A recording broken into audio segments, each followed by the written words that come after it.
রজনীগন্ধার সুঘ্রাণ, সানাইয়ের মিঠে সুর, আলোর রোশনাই, মহার্ঘ শাড়ি বা লেহেঙ্গার মৃদু খসখস, সর্বোপরি মেকআপ আর্টিস্টের সৌজন্যে অপ্সরা সমাবেশ। অপরপক্ষও পিছিয়ে নেই, রঙিন ধুতি, শেরওয়ানি, কেউ বা হাল ফ্যাশনের ওয়েস্টার্নে বিপরীত লিঙ্গের দৃষ্টি আকর্ষণের প্রয়াসে তৎপর। রং বেরঙের পোশাকে বাচ্চাদের হুল্লোড়ে বিয়েবাড়ির চালচিত্র সুস্পষ্ট। লাল ভেলভেট মোড়া সিংহাসনে রাজেন্দ্রনীর মতো বসে রয়েছে আজকের অনুষ্ঠানের মূল আকর্ষণ নবপরিণীতা রজনী। পাশেই আছেন শাশুড়ি মা নীরা। নিমন্ত্রিত অতিথি উপাগতদের সাথে পরিচয় করিয়ে দিচ্ছেন তার নতুন বৌমার। ম্যাজেন্টা কালারের বেনারসিতে আর সাবেকি গয়নায় রজনী আজ অনন্যা। নতুন বইয়ের কেউ প্রশংসা করলেই আপ্লুত হয়ে যাচ্ছেন নীরা। আজ তার পরম আনন্দের দিন। একমাত্র ছেলে শুভজ্যোতির জন্য নিজে পছন্দ করে বউ এনেছেন।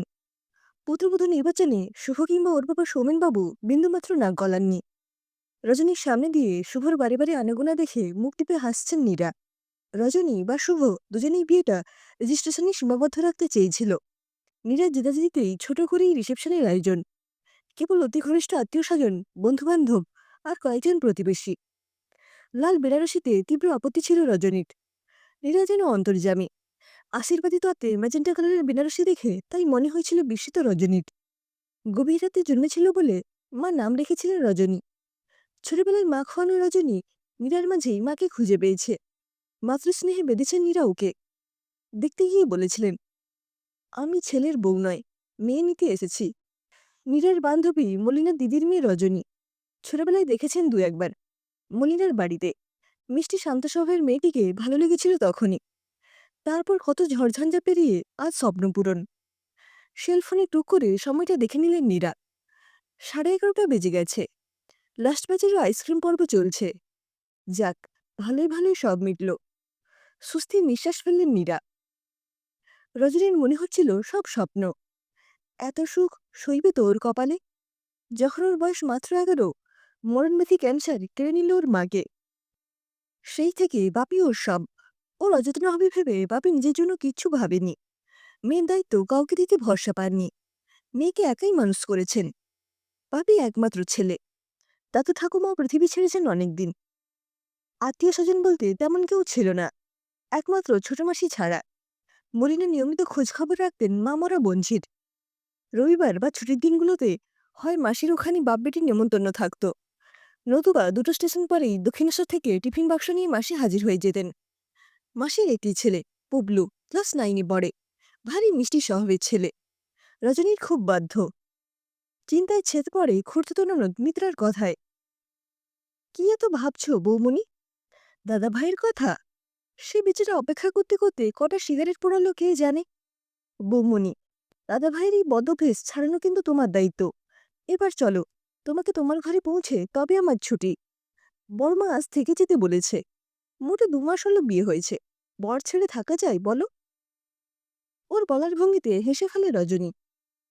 মিত্রা আবার বলে, কাল সকালে চলে আসবো তোমাদের খবর নিতে। রজনীকে ঘরে পৌঁছে বাইরে দিয়ে দরজা বন্ধ করে হাসতে হাসতে চলে যায় মিত্রা। ফুলসজ্জার খাট, রজনীগন্ধা আর রকমারি অর্কিডে সুন্দর করে সাজানো। শুভ ঠোঁটে জ্বলন্ত সিগারেট। মায়াবী ফুলের গন্ধে, নিকোটিনের বিমায়ন গন্ধে গা গুলিয়ে ওঠে রজনীর। ব্যাপারটা অনুমান করেই সিগারেট ফেলে দেয় শুভ। ঘর লাগোয়া বাগানের দিকে জানলা খুলে দেয়। কামিনী ফুলের মিঠে গন্ধ মিশে রজনীগন্ধার সাথে। শুভ এগিয়ে এসে হাত ধরে বসায় ওকে বিছানায়।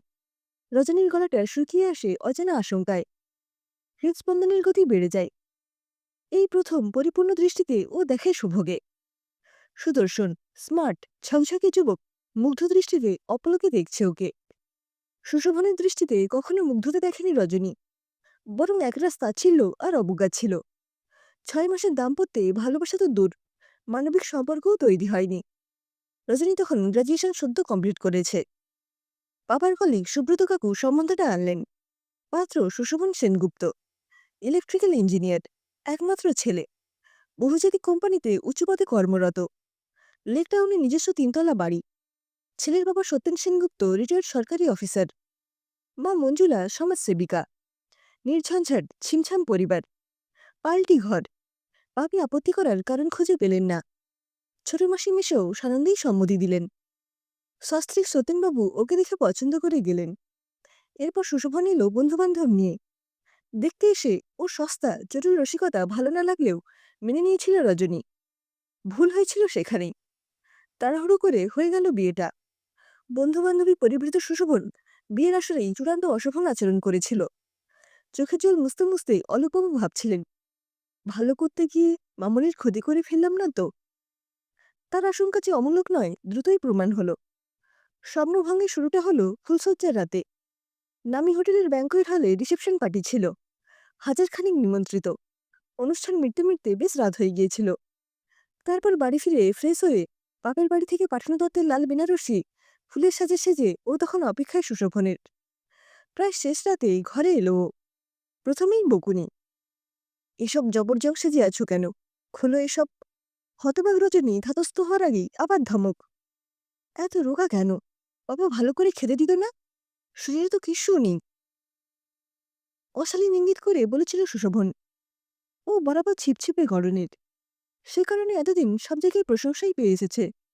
সেই ফিগার নিয়েও চূড়ান্ত অপমানিত হতে হলো। ওর মধ্যবিত্ত পরিবারের সাথে সুশোভনদের স্ট্যাটাসের বৈষম্য নিয়েও বিস্তর কথা শোনালো। কেবল শোনালো না দুটো ভালোবাসার কথা, যার প্রতীক্ষায় ছিল রজনী তৃষিত হৃদয়। সেই শুরু। তারপর কারণে অকারণে ওকে অপদস্থ করা অভ্যেস হয়ে গেল সুশোভনের। শ্বশুর শাশুড়ি নিজেদের নিয়েই ব্যস্ত। ছেলে বউয়ের সমস্যা নিয়ে তারা বিন্দুমাত্র মাথা ঘামাতেন না।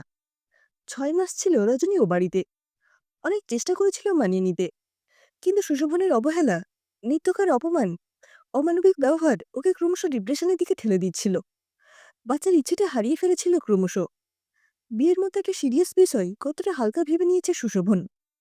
মেয়ের পরিস্থিতি দেখে অলোকবাবুকে ফিরিয়ে আনার সিদ্ধান্ত নিলেন।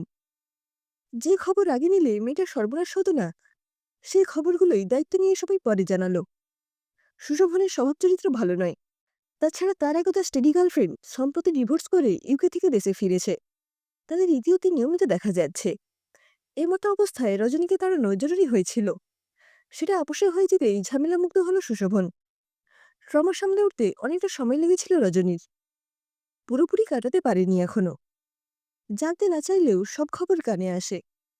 মিউচুয়াল ডিভোর্সের মাসখানেকের মধ্যেই সুশোভন আবার বিয়ে করেছে। নিজেকে গুটিয়ে নিয়েছিল রজনী। বাড়ি থেকে বেরোতো না একেবারেই। বিয়ের আগেই পোস্ট গ্রাজুয়েশনে ভর্তি হয়েছিল। পড়াটাও কন্টিনিউ করল না। মেয়ের পরিস্থিতি দেখে ভেঙে পড়েছিলেন ভেতরে ভেতরে অলোকবাবুও। তার ভুলেই নিরপরাধ মেয়েটির এই পরিণতি। এইসব ভাবনেই কাল হলো। কার্ডিয়াক প্রবলেম বাড়াবাড়ি পর্যায়ে পৌঁছাতে নার্সিংহোমে থেকে আসতে হলো কদিন। এরপর আর রিস্ক নিতে চাইলেন না তিনি। তার কিছু হয়ে গেলে মেয়ের কি হবে? এমন সময় ছোট মাসি এই সম্বন্ধটা নিয়ে এলেন। ছোট মাসির বাড়িতেই রজনীকে দেখে খুব পছন্দ হয়েছে নীরার, তার একমাত্র ছেলে শুভর জন্য। নীরাকে ওর সব ঘটনা খুলে বলেছিলেন মলিনা। ছোট থেকেই চেনে মলিনা শুভকে। তবুও খোঁজখবর নিয়ে নিশ্চিন্ত হয়ে তবে এগিয়েছে। বাপির পরিস্থিতি দেখে রাজি হতে বাধ্য হয়েছে রজনী। ডাক্তারের কড়া নির্দেশ, কোনো রকম উত্তেজনা বাপির পক্ষে ক্ষতিকর। শুভ অপলকে দেখছিল রজনীকে।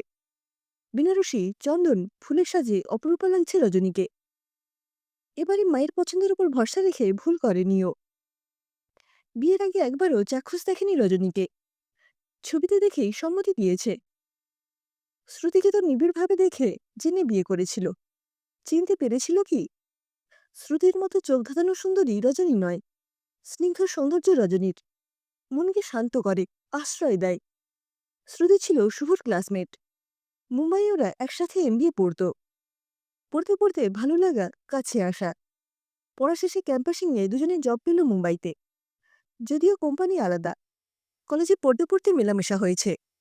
শরীর নিয়ে কোনো ট্যাবু ছিল না শ্রুতির। জব পাওয়ার পর আরও ডেসপারেট হয়ে গেল। ওরা লিভ ইন শুরু করলো শ্রুতির আগ্রহে, দুজনের বাবা মায়ের অজ্ঞাতে। ব্যাপারটা খুব বেশি দিন গোপন রইল না। জানাজানি হতেই দুই বাড়ি থেকে তুমুল চাপ এলো এবং বিয়ে তোড়জোড় শুরু হলো ওদের সম্মতির অপেক্ষা না করে। বিয়েতে শুভর আপত্তি না থাকলেও বাসান ছেড়ে শ্রুতি কিছুতেই রাজি হচ্ছিল না বিবাহ বন্ধনে বাধা পড়তে। তবুও বিয়েটা হয়ে গেল। বৌভাতে দিনই রুদ্ররূপ দেখালো শ্রুতি। ৫-৫টা বছর কাছাকাছি থেকেও শ্রুতির এই রূপ আগে দেখেনি শুভ। মায়ের আবদার ছিল একমাত্র পুত্রবধূর কাছে হাতে ভাতের সময় শ্রুতি যেন ডাল বেনারসি পরে গুরুজনদের পাতে ঘি ভাত দেয়। শ্রুতির তীব্র প্রতিবাদ। ওসব সিলি ব্যাপারে সে নেই। সে স্বাবলম্বী। ওসব অপমানকর। ভাত কাপড়ের দায়িত্ব কাউকে নিতে হবে না। বুদ্ধিপতী মা, মানিয়ে চলতে জানেন। পরিস্থিতি বুঝে নিজেকে গুটিয়ে নিলেন। এরপর লেহেঙ্গা, ডিপ কাট জলি, হীরের গয়নাদুতিতে চোখ ধাঁধিয়ে নববধূ শ্রুতির রিসেপশন পার্টিতে বন্ধুদের সাথে উদ্দাম নাচ দেখে ভ্রু কুঁচিয়েছিল অনেকেরই। এখানেই শেষ নয়। রাতে বেডরুমে ঢুকে ফুলে সাজানো বিছানা দেখে চরম সিনক্রিট করল শ্রুতি। ওর নাকি ফুলে অ্যালার্জি। এই অজুহাতে পাশের ঘরে চলে গেল শুতে। শুভ ভাবল, এই 5 বছরে আগে কখনো শুনিনি তো ফুলে অ্যালার্জির কথা। একাকী শুভর ফুলসজ্জার ফুলগুলো তখন কাটা হয়ে মিলছে ওকে। এতদিন একসাথে থেকেও ও বুঝল না শ্রুতিকে, কিংবা ওকে বুঝল না শ্রুতি। শেষ পর্যন্ত আরো বছরখানেক একসাথে থেকেও সমস্যার সমাধান তো দূর, বরং বেড়ে গেল। যখন যার সাথে খুশি বেরিয়ে যাচ্ছে, যখন খুশি ফিরছে। স্বামী তো ফলাবার চেষ্টা করেনি শুভ, বন্ধু হয়েই থাকতে চেয়েছিল। তাও পারল কই। শ্রুতি বেগবতী নদী, কোনো বাধা নেই ওকে বাঁধা যাবে না বুঝে আগল খুলে দিল শুভ। জব ছেড়ে চলে এলো কলকাতায়। নতুন জব জয়েন করেছে কিছুদিন আগেই। তারপর মা বিয়ের জন্য উঠে পড়ে লেগেছে। বিয়ের শব্দটা ওর কাছে আতঙ্কের কারণ হয়ে গিয়েছিল। তবুও শেষে মায়ের চোখে জলের কাছে হার মানতে হলো। মাকে তো কেবল দুঃখ দিয়েছে। মা যদি এতেই খুশি হয় তো মন্দ কি। বাবাও চাইছিলেন ছেলে সেটেল হোক। এই মেয়েটিও ওরই মতো বঞ্চনার শিকার। কিছু ভুল সিদ্ধান্ত, ভুল সম্পর্ক ওদের স্বাভাবিক জীবন বিপর্যস্ত করে দিয়েছে। এবার নতুন করে শুরু করার পালা। শুভ হাত রাখে রজনীর হাতে। মেয়েটা দু চোখে ভরসার আরতি। ওকে বুকে টেনে নেয় শুভ। ওর চোখে অপার মুগ্ধতা। পুরুষের দৃষ্টি চেনে মেয়েরা, নারী শরীর নয়। ওর খোঁজ নারী হৃদয়ে অফুরন্ত ভালোবাসা, নির্ভরতা আর পারস্পরিক আস্থার। শুভর ভালোবাসার কাছে নিজেকে নিশ্চিন্তে সমর্পণ করে রজনী। খোলা জানলায় চাঁদের আলো তখন উপচে পড়ছে ওদের সুখের ঘরে।